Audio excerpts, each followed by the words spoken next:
Perks are one of the most integral parts of the Call of Duty Zombies experience, and I don't believe Treyarch, or any COD studio for that matter, has ever perfected the perk system within any of the COD Zombies games. They've certainly been close before and they've had really solid systems, but there's always a problem. There's always something holding it back. And in this video, we're going to talk about how Treyarch, or any COD studio, can perfect the Zombies perk system in a future Zombies mode. To start this video off, I want to just go through every single COD Zombies game and talk about how the perk system has changed over time. World at War's Verrückt was of course the first map to introduce perk machines, and they only had 4 perks: Juggernog, Double Tap, Speed Cola, and Quick Revive. And obviously these perks have changed over time in some ways. There's been some different variations of them, but the actual process of purchasing a perk, drinking it, and then just having the perk until you go down has kind of stayed very similar for a lot of the games going forward ever since World at War. Black Ops 1 introduced 4 new perks throughout their maps, and the only big change to the perk system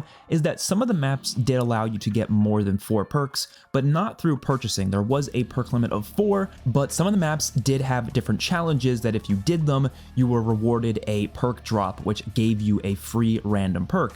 And of course, if you already have 4 perks, then it would now give you a 5th perk. Just as an example, Ascension, if you kill all the monkeys before letting them touch any of the perk machines on the monkey rounds, you get a free perk drop. If you kill George at any point on Call of the Dead, you get a free perk drop. So it's just a really cool way to get extra perks without taking away the perk limit. So the perk limit was still there. You still had to choose what perks you wanted each game, but if you wanted to get all of them, you could. Black Ops 2 introduced perma perks, which was a pretty huge change. Perma perks are essentially these perks you get just by doing different challenges within the game, and they carry over for future games as well. But if you do something like, for example, PhD perma perk on Buried, if you take fall damage, it removes the PhD perma perk, so then you don't have it anymore, but you have to get it back from just taking more fall damage. It's really weird. Some of the perma perk challenges are really strange, but it was a cool additional thing that was very hidden because it didn't actually tell you when you had these perma perks. You just kind of had to know based on whether or not you had the effects of that perma perk. But it was just an extra layer that didn't actually mess with the main perk system itself, but instead it just added upon it. The Wonder Fizz also made its first appearance on Origins, and this of course is a machine that lets you get a perk at random for 1500 points. This is kind of like the mystery box, but for perks, and it was a good way for them to put a lot of perks on a map without actually having to have a bunch of different perk machines, which is exactly what ended up happening on Origins. Advanced Warfare's Exo Zombies surprisingly did make a huge change to the perk system that we've never seen before, where they've removed the perk limit. A lot of people talk about no perk limit being a first for Cold War, but technically Advanced Warfare was the first one to do it. There is 0 perk limit. Now, of course, there's only 5 perks on the first 2 maps and 6 perks on the last 2 maps, so it's not like you're getting that many perks anyways. Having a perk limit of 4 would be kind of stupid with a game that only has 5 or 6 perks on its maps, but still, there's no perk limit here. You can just get whatever perks you want. There's really no deciding of what 4 perks you want to use for your particular playstyle. You just get them whenever you have the points for them, and most of them kind of suck as well, so it's not a huge deal, but it still was the first game to do it. Black Ops 3 didn't really make any major changes to the perk system itself, but it did add gobblegums as well as masks on some of the maps. And essentially what gobblegums are, obviously we all know what gobblegums are. There's a bunch of different rarities for them. Some of them last a certain amount of rounds, some of them last until you die, some of them are immediate effects that make the gobblegum go away right after you use it, but ultimately these gobblegums do impact the perk system because there's lots of gobblegums that actually do directly relate to perks. For example, stuff like Unquenchable lets you get more than 4 perks, or On the House gives you a free perk drop, or Perkaholic, which literally just gives you all the perks in the game right when you pop it. And masks or helmets are these little features on some of the maps where you could do a challenge and then you get some sort of thing that you put on your character, and you can only have one at a time. Just for some examples, there's the Panzer helmet on Der Eisendrache, which actually protects you from panzers just a little bit more. There's of course the dragon wings on Garad Krovi, there's the Mangler helmet on Garad Krovi, and then there's a bunch of masks on Revelations, and there's some more as well, some in Shadows of Evil, some other ones in Garad Krovi, and they all just basically do different effects for yourself. And even on Revelations, they go as far as to actually give you almost upgraded versions of some of the perks. Like you can actually get upgraded Juggernog and upgraded Stamina within some of the masks in that game. And I would honestly consider this a big part of the perk system because yes, they do kind of relate to your perks, and there are things you can do in the match to make your character more powerful beyond just buying a perk machine. Infinite Warfare increased the perk limit to 5 instead of 4, which made sense because there was a lot of perks in this game, so it just, of course, having all these perks, you probably want to raise the perk limit just a little bit.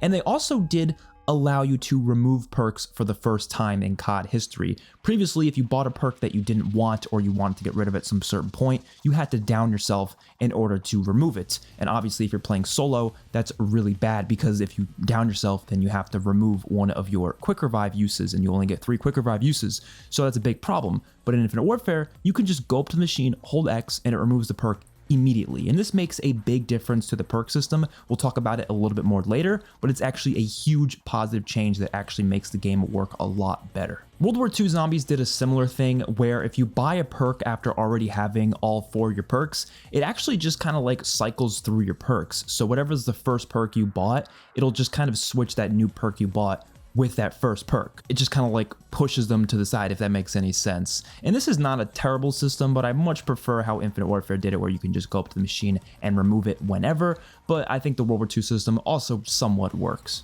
And then Black Ops 4 was obviously the biggest change to the perk system we've ever seen, and a lot of people would definitely call this a negative change. I've always been indifferent on this change. I didn't love it, but I also didn't hate it at the same time. Essentially, they forced you to choose your 4 perks before you even load into the game. You choose all 4 of them in your loadout, and then those are the only 4 perks that will be available on that map. Of course, you can use the Secret Sauce perk in order to just keep buying it as many times as you want to get random perks, and eventually maybe you'll get the perk that you want. But of course, it's not a great way, especially when there's 18 perks in the game, so it's kind of just overwhelming it to a certain degree. So you only get to choose 4 perks out of an overwhelming 18 perks in the game. It definitely is a system a lot of people had a problem with. There are some ways to get free perks on some of the maps, and of course you do have a gobblegum system in terms of elixirs, which allow you to get extra perks as well, but it's just not a great system because you have all these perks where a lot of them you're probably never going to use just because a lot of them aren't that useful, but there's no real ways of getting them other than just running them on your loadout, and that takes away spots from perks that are just much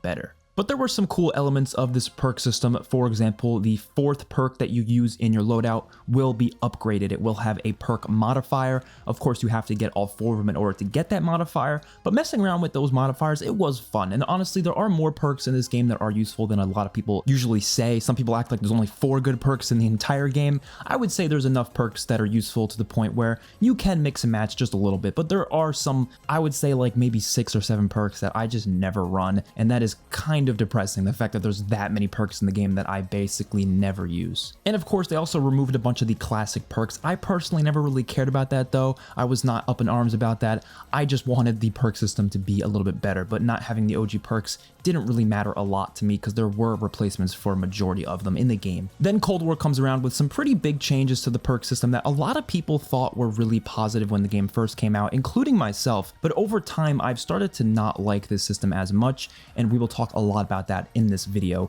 So first of all, they removed the perk limit, again, just like Advanced Warfare did, but of course you have a lot more perks in this game, so not having a perk limit obviously makes a bigger difference here. And then of course all the perks have permanent perk upgrades that you earn out of the game. Well, you technically earn the crystals in the game, but you purchase them out of the game, and then they are upgraded forever. So there's no way of using the worst versions of the perk. Once you upgrade it, that perk is now always going to be at that tier. There was 5 tiers for each perk, and you just kind of went through them relatively fast. It wasn't too hard to do, and that was a pretty big system, at least for the launch of Cold War. They also brought back the Wonder Fizz, but they completely changed it. And instead of it being a random Wonder Fizz machine where it gives you random perks, it just essentially gives you whatever perk you want at any time. Like, it just literally has every perk. It's a whole menu with you able to go around and buy any perk you want. We'll talk about that again later, but ridiculous system in my opinion. And then Vanguard took the perk upgrade mechanic and just kind of made it into this in-game thing where it's not permanent, and instead you just have to go back to the machine again and again and again in each game to keep upgrading it, and you have to just keep buying the perk at different price points to upgrade it each time. And if you go down, you just make your perk go down 1 tier in its upgrades, so you're not losing the perk, you're just losing one of the upgrade tiers. And something I didn't mention, but a couple of these games did do it, in particular Advanced Warfare, Black Ops 4, World War II, Cold War, and Vanguard, these were the games where you actually don't lose all your perks when you go down. Normally, without, obviously certain gobblegums or perma perks, normally you lose all your perks when you go down in prior Zombies games. But in these games, you only lose some of them, or in some cases you lose none of them, or it might, maybe like in Vanguard's case, you just lose, like I said, the upgrade tiers. That's it. You just lose one of the upgrade tiers. So this is obviously a huge change to the perk system, because not losing all your perks when you go down is going to change how you play, especially with a player who continuously goes down and keeps losing their perks. Because in a game like Black Ops 1, for example, if you have, 6 perks from Call of the Dead because you got extra perks from George, for example, losing those perks is a really big blow. But if it happens in Cold War, it's really not the end of the world. You didn't lose all your perks anyways. You just have to go back and go buy them again. But as I said at the start of this video, none of these systems are perfect. Whether it's the crutch perk problem or a lack of diversity or a lack of depth, all these perk systems have something that hold it back and ultimately make it not a perfect perk system. So let's go over a couple different things that I believe are the most important aspects of making a perk system as good as humanly possible. So the first thing I want to talk about is something I feel like nobody ever talks about, but is actually way more important than most realize. And this is perk placement. So this is essentially just where the perk machines are located on the map itself.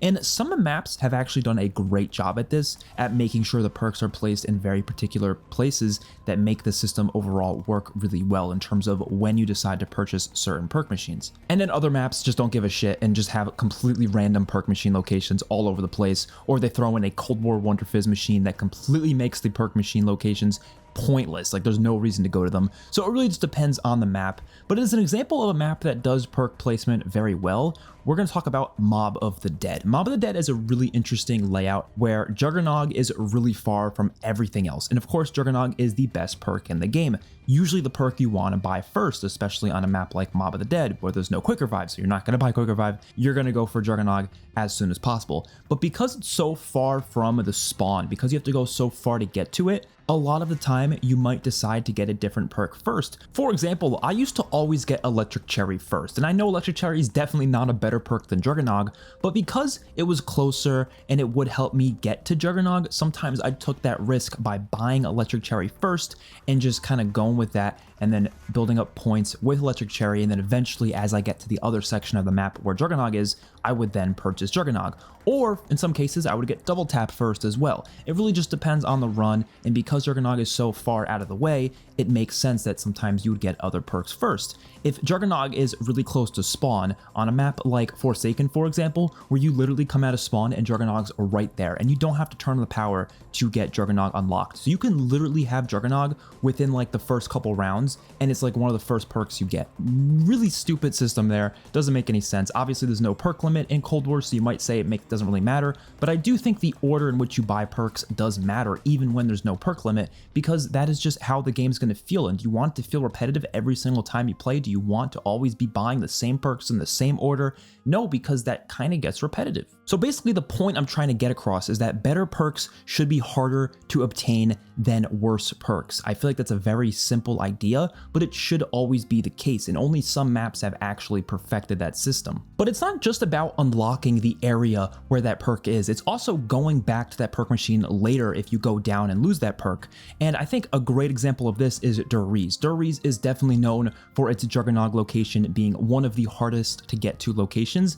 It's obviously easy to unlock, it's a pretty small map, so it's not like it's that far away, but going to that location where you're so kind of cornered, it is a very hard location to go mid-round. So if you go down, lose Juggernog mid-round, trying to get back to Juggernog is nearly impossible. But you could try. It's a risk versus reward sort of scenario, but you might play it safer and just kind of say, okay, I'm just gonna play the round out without Juggernog and hope for the best. But it's an interesting situation that it puts you in, and it makes sense because the perk is obviously better. So you might just say, screw it, I'm gonna get Speed Cola first because it's closer, easier to get to, and it definitely won't kill me trying to go for it mid-round, whereas going for Juggernog mid-round might get me killed. When you introduce something as stupid as the Wonder Fizz machine from Cold War, the old Wonder Fizz machine's fine, I'm not talking about that one, but the new Wonder Fizz from Cold War, it's ridiculously stupid because every time you go down in Cold War and you lose your perks, you just go back to that machine and just get your perks from there. I'm not going to go around the map trying to find all the perk machines. It's just not going to happen. I'm just going to go straight to that machine and get the perks in the exact order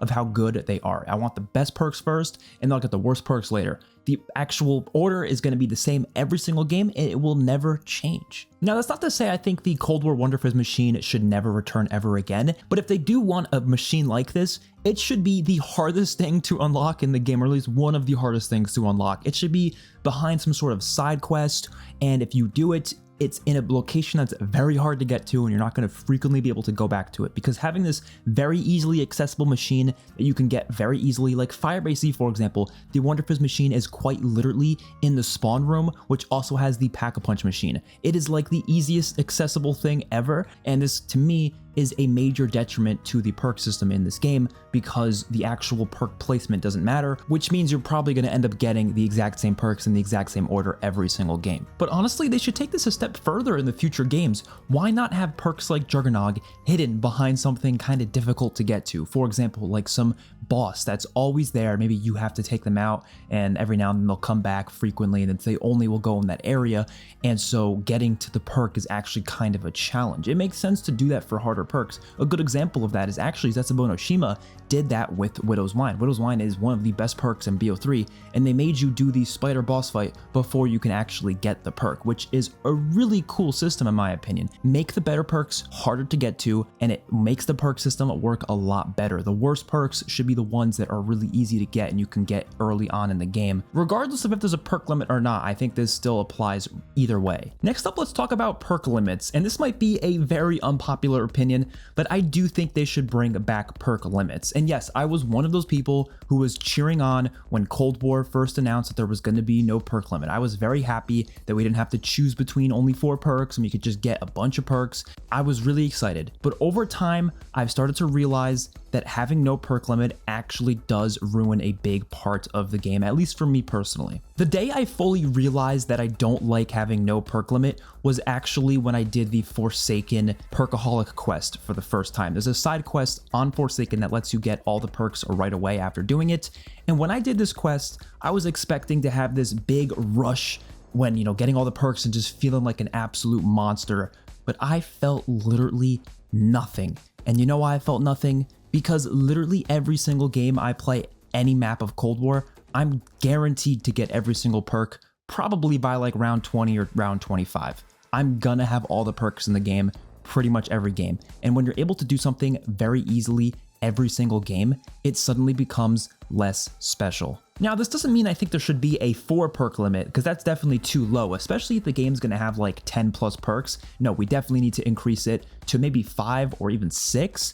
And the most important part is that there has to be ways to get more than that. There has to be some sort of side Easter egg, or maybe just some sort of reward you can get that gives you more than that. Do not make it so you're restricted to only having a certain amount of perks. That's all you can get no matter what. There should always be ways to get more. The best example is obviously on Origins. Origins to me is the perfect system with the perks, because there's a perk limit of 4, and if you want to get more, there's a few ways to do it. Of course, you have a free perk you get from doing one of the challenges, and it's always double tap 2.0, so you can get a 5th perk like that. And then of course there's the dig sites, which give you the perk bottles, and the perk bottles give you a bunch of perks, and you can just go up to the Wonder Fizz and just keep hitting it and just getting as many perks as you can. You can get up to 9 perks on that map, because of course it's how many perks there are on it, and it's very rewarding. When you get all 9 perks on Origins, you feel like a god, because that does not happen every game. It is not an easy task to go through and get the golden shovel and then go through all the dig sites after getting a zombie blood. It's obviously a very difficult process, but it is very rewarding when it does happen,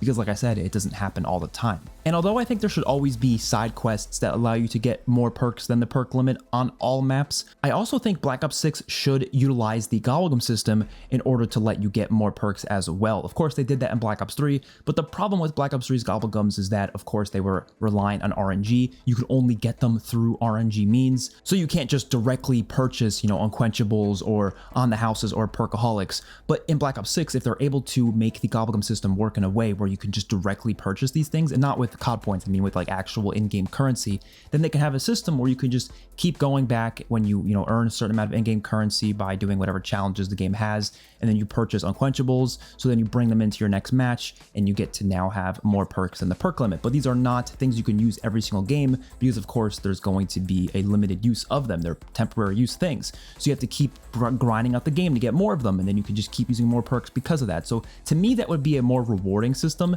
because again, it's something you can't do every single game, but when you do get to do it, it's rewarding and it feels good. And that to me is the best way to implement the perk limit. Of course, I wouldn't mind having no perk limit, but I do think it just takes away that feeling of having all the perks. It doesn't matter how powerful the Cold War perks are.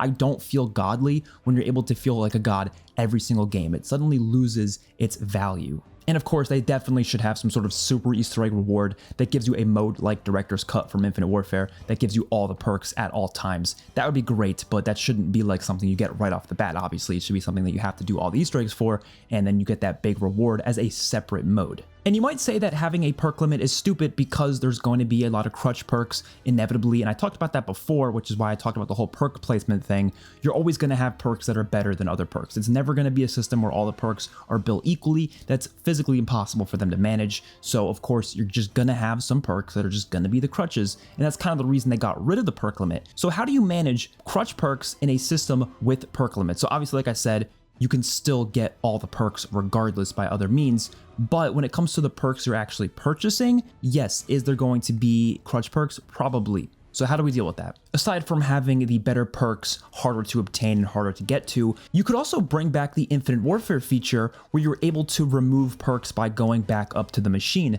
And the reason why this actually works really well is because it allows you to kind of just use different perks at different points in the game. Some perks that aren't that great overall are really, really solid in the early rounds. So you might want to buy it for the early rounds and then remove it once you get to a certain round later on, and then buy a different perk that you'd rather have in the later rounds. And some perks are only good for the high rounds. So you're not going to want to waste that perk in the early rounds because it's kind of useless to you in the early rounds. So you might want to save that for the high rounds, and then you'll buy it again later and switch it out for something else. So as an example, Infinite Warfare, I would always do this with the perk Slappy Taffy. Slappy Taffy is a perk that essentially gave you the ability that the Bowie knife gives you in prior Zombies games, where you're able to kill zombies with just one melee up until round 10. So what I would usually do on maps like Zombies in Spaceland and Raven the Redwoods especially, I would buy Slappy Taffy in the early rounds and then just use that all the way up until round 10. But of course, after round 10, that perk is kind of useless to me. I'm not going to be meleeing zombies in the late teens and the early 20s. I'm not going to keep doing that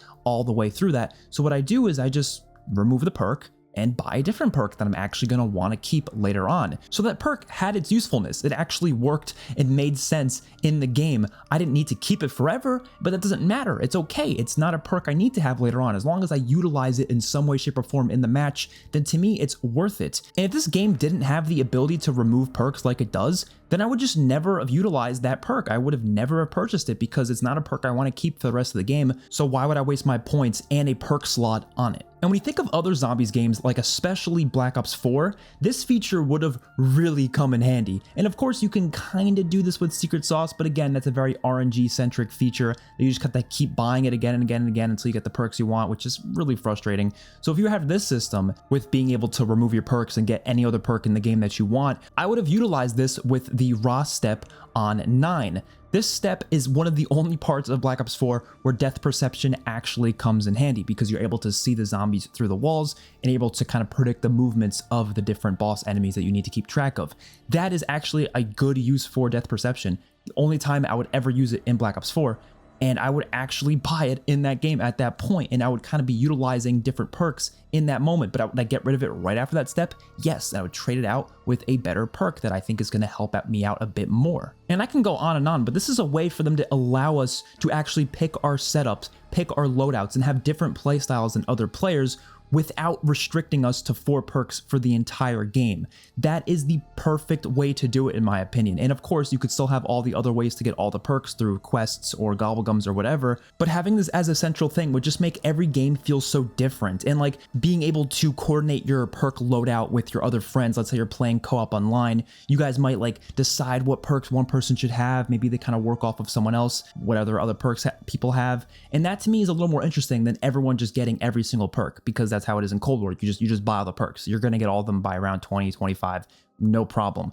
But if you actually have a system where you're like, okay, I'm going to get this perk so I can do this step a bit easier, or I should get this perk, or it's so much more interesting, and the actual decision making of that would be really cool. Black Ops 4 tried to do that with the loadout system, which I thought could have worked, but the problem is, again, you had to force that entire decision for the rest of the game. That's not how Zombies ever should be, because a Zombies match can change drastically moment to moment. You can start off a game not exactly knowing what kind of playstyle you might have that game, and you can hit the mystery box, maybe you end up getting an LMG, and you weren't expecting to get an LMG. Now all of a sudden, you really want Speed Cola or Stamina Up or a perk that'll make you, a bit easier to move around with that gun, but what if you didn't run that in your loadout? Well, then you're kind of screwed. So doing that just doesn't work, but if you actually give us a way to just utilize whatever perks we want at any point in the game, but we have to switch between them and we can't be using all of them at the same time, that is just so much more interesting. And again, let players do some hard to do difficult quests that let us get all of them. That's fine as well,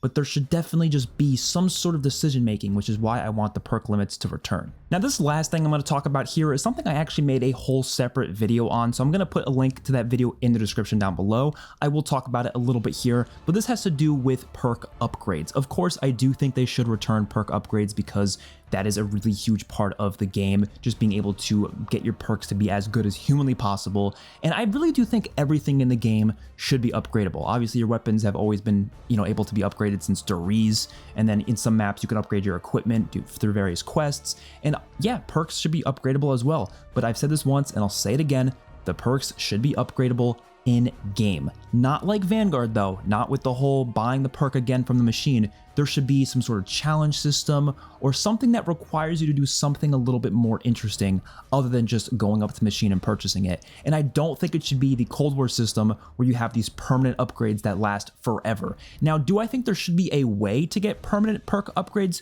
Sure, maybe some sort of super Easter egg reward with some separate side mode that gives you permanent perk upgrades. I'd be fine with that, but not with the main core game itself. The main core game itself should have perk upgrades in the game itself so you can progress as the match is going along. I strongly believe in Zombies matches being starting with little to nothing and then slowly working your way up in the game itself. Should there be some things that carry over? Of course, Gobblegums is definitely one of those things because those are limited use anyways. They're not things that are permanent. But when it comes to big things like upgrades, no, I want to earn that in the game. I want to spend my match doing a bunch of things to make myself as powerful as possible that will last that rest of that match. And some of the stuff can carry over. Like I said, maybe I can use the stuff that I upgraded in that match to get more Gobblegums or do challenges, do the Easter egg, whatever. But in general, I don't think those perk upgrades should carry over like they did in Cold War. My favorite idea that I'm still going to stick with even in this video is the challenge system. Just let us purchase a perk and then have the ability to do a bunch of challenges that relate to the perk directly. So for example, with Deadshot Daiquiri, if you buy Deadshot Daiquiri, you then have to complete a certain amount of challenges to get the upgraded version of it in the game itself. An example would just be something as simple as getting 50 headshots. 50 headshots is not hard to do. Anybody should be able to do that with Deadshot Daiquiri, and boom, you get the tier 2 upgrade of Deadshot Daiquiri. And then maybe another 100 headshots will give you the tier 3 version, and you keep going up until tier 5 or whatever it may be. These tier upgrades are not required, of course. You can get them if you want, you don't have to, but most of them are going to naturally happen as you're playing anyways. But it just gives you something to do. It gives you something to work towards in the game itself, and I think that would just make each Zombies match a lot more fun, and overall would make the perk system a lot more interactive. Overall, if all these things are done for the future Zombies perk systems, I think we could get a really solid perk system on our hands, and I think this honestly would perfect the Call of Duty Zombies perk system. When it comes to the actual perks in the game, I'm not really too picky about what perks show up. I just want a lot of unique perks and also want a lot of new perks as well, because I am getting kind of tired of seeing the exact same perks come back every single game. Let's get some new stuff. Let's get some brand new perks, or maybe some returning perks as well. I would love to see stuff like a Vulture Raid return, for example. That'd be really cool. Let me know your guys' thoughts in the comment section down below. I will see you guys all in my next one. Peace out.